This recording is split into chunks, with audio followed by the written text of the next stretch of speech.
Yeah, record me. Oh, should have said something.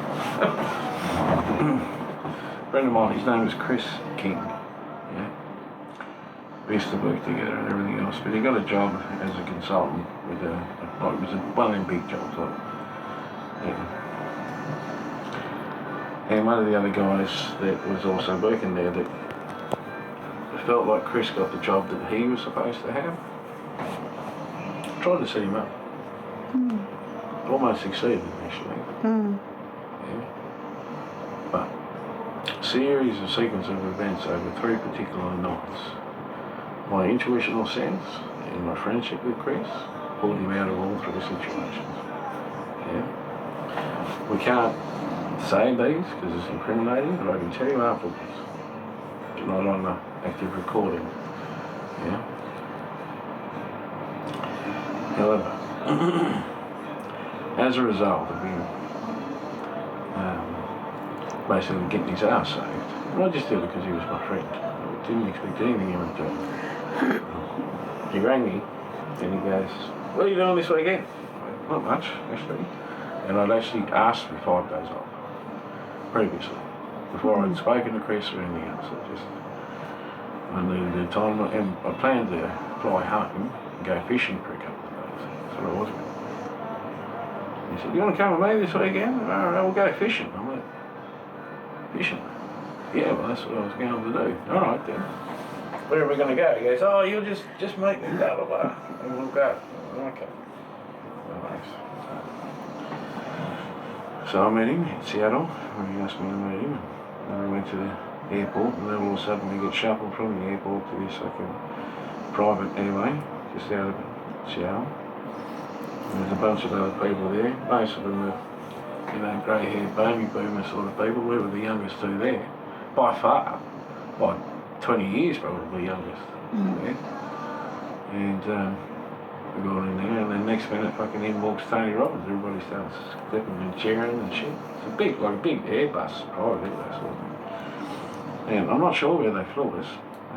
Probably somewhere in Miami because it was warm. And all the nightlife and all the light pollution.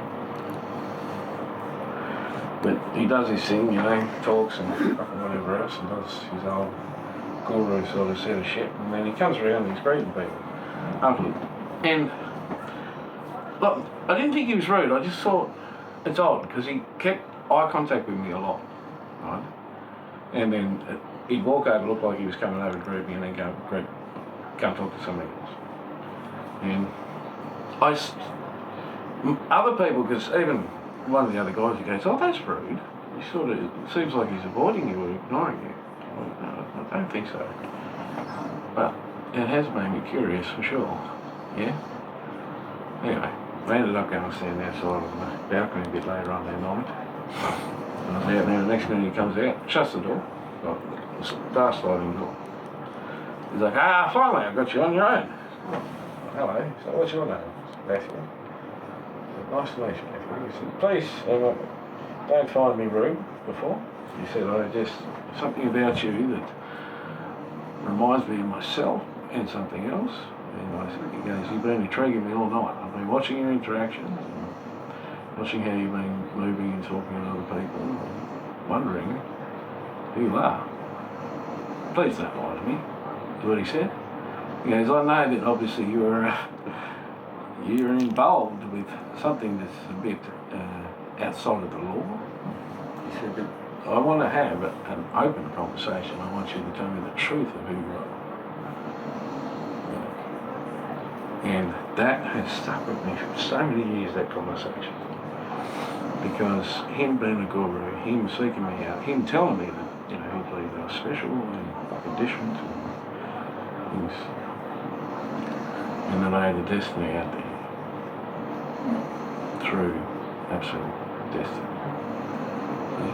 And I've had so many men like that say that to me over the years. Randomly too. I haven't seeked it out, I haven't seeked their approval or anything else, just cruise along doing my own thing. But it was. Fantastic moment.